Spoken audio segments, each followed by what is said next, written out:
নতুন আবার একটা রান্নার ভিডিও নিয়ে চলে আসলাম। আমি দেখো শুক্তো করব। দেখে নাও কী সবজি আছে।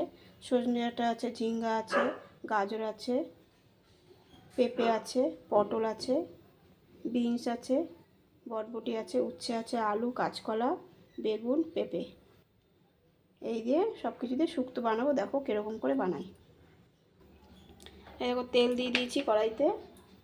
একটা একটা করে সব ভেজে নেব। এই দেখো কাঁচকলাটা ভাজা হয়ে গেছে, উঠিয়ে নেবো। এবার আমি একটা একটা করে ভেজে নিই, তারপর সব দেখাচ্ছি। এই দেখো মশলাটা বেটে নেবো। রাঁধুনি নিয়েছি, সাদা সর্ষে নিয়েছি, আর পোস্ত নিয়েছি, আদা। এটা বেটে নেবো শিলে। এই দেখো মশলাটা বাটা হয়ে গেছে। এই দেখো একটু গরম জল করে নিলাম, একটু আমুল দুধ গুলিয়ে নেবো। এই দেখো মশলাটা, এই সবজিটা ভাজা হয়ে গেছে।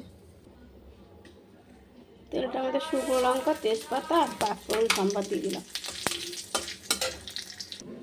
এই দেখো দুধটা গোলানো হয়ে গেছে, 4 চামচি মতন দিয়েছি। এর মধ্যে সব দিয়ে দেবো, মশলা দিয়ে তেলের মধ্যে দিয়ে দেবো। আর একটু জল লাগবে। এই দেখো হলুদ দিয়ে দিলাম, হলুদ বেশি দেবো না, অল্প দিলাম। লবণ দিয়ে দিলাম। অনুষ্ঠানের বাড়ির মতন করব। মশলাটা ভাজা হয়ে গেছে। এবারে যেটা মশলাটা করে রেখে বানিয়ে রেখেছি ওটা দিয়ে দিলাম।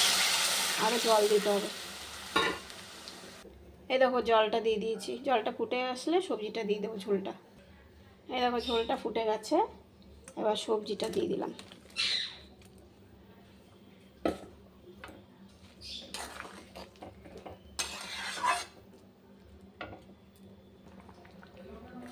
এই দেখো শুক্তোটা হয়ে এসছে। এই একটু চিনি দিয়ে দিলাম। ডালের বড়ি থাকলে ডালের বড়ি দিলে আরও বেশি ভালো হতো।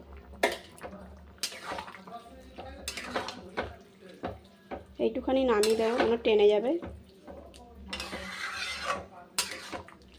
এবার একটু ঘি দিয়ে নামিয়ে দেবো।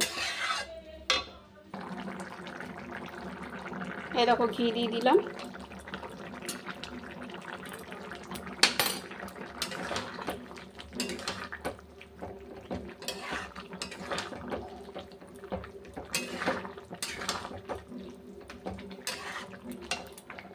এই দেখো হয়ে গেছে, নামিয়ে দেবো, কারণ এইটুখানি ঝোল লাগবে। এই দেখো শুক্তোটা হয়ে গেছে। তোমরাও বানিয়ে খেয়ে দেখো, ভালো লাগবে। খুব সুন্দর হয়েছে শুক্তোটা। আর যদি আমার এই রান্নার ভিডিওটা ভালো লাগে, একটু শেয়ার করো, একটু ফলো করো, একটা লাইক দিয়ে দিও।